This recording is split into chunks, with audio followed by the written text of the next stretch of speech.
My name is Susan, and welcome to the Scent of Beauty. I want to do a part 3 on identity. I want to delve in a little bit more on secondhand scent. But before I do that, I want to talk about pheromones. Pheromones are a chemical substance released in the air, and it affects us it affects us in our behavior and psychologically, and it affects us based on the species that we're from. And of course, we're human beings, so it affects us from a human element. Secondhand scent, in our environment, it affects us, the people.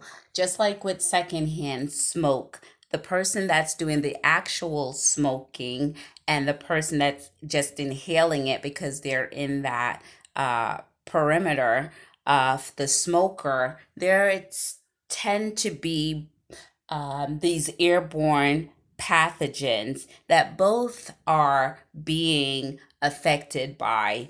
And so, an airborne pathogen has these bacteria that not only with the cigarette smoke is being inhaled into the bloodstream, into the tissues, but also we know that there are different bacterias that can get inhaled also. And in that same line of thought, I wanted to talk about a rancer. Rancer is bitterness and resentment, especially it stems from, long standing abuse, I call it, and in an environment. And so, just like in an environment, if we stay long enough in here, projections long enough over time, just like with Esther in the Scarlet Letter that I talked about in my last video, it affect her perception of herself. Her pheromone had changed based on the pheromones of the people, the mocking and berating because of the adult, because she was an adulteress.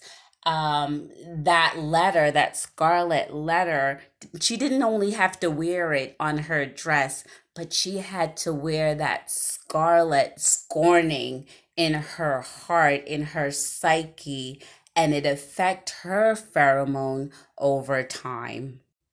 Dr. David Lipton is a developmental biologist, and he has numerous videos on how our environment affects our biology. And I suggest that you listen to his videos. They're so enlightening.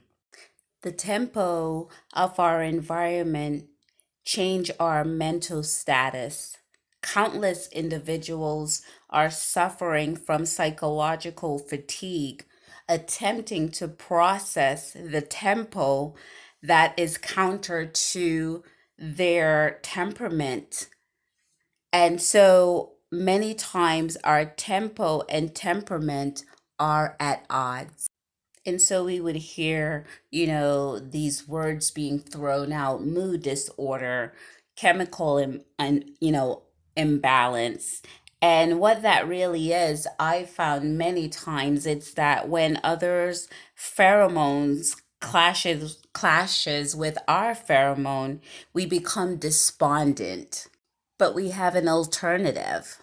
It stands to reason if an environment have an impact on us in a negative manner, then it stands to reason that an environment, if it's conducive for our betterment, that's the best path and the path of least resistance that will benefit our psychological and our chemical well-being.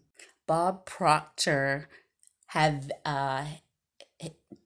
there is someone by the name of Proctor, and his videos on paradigm shifts actually expand what I just spoke about how our mind, change our belief system, we change our psyche, hence the scent of our pheromones.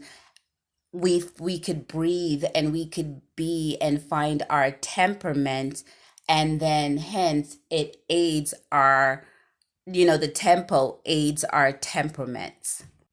To simplify it, we could develop a chemical health regimen.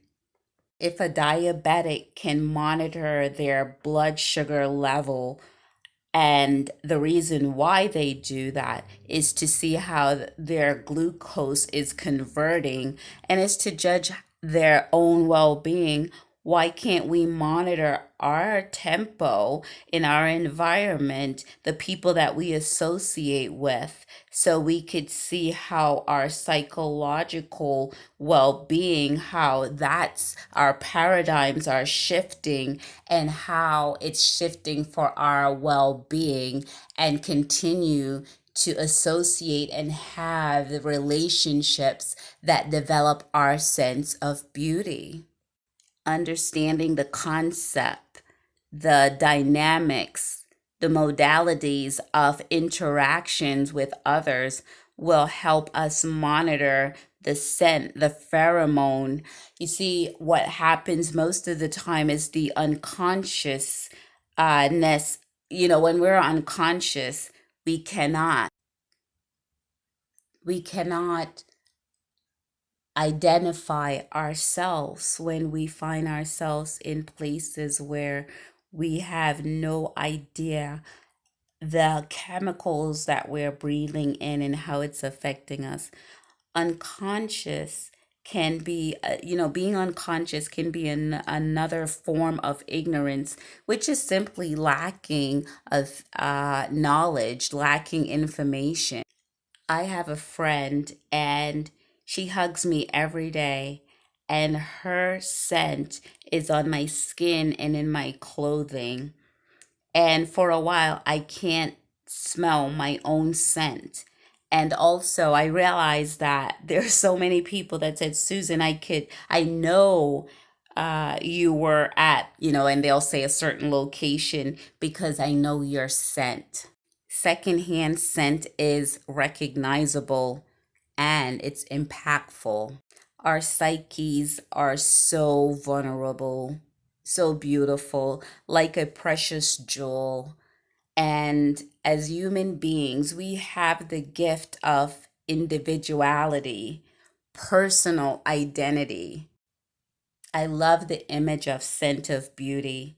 Not sure if you realize it, but the woman in the image, she is covering her face.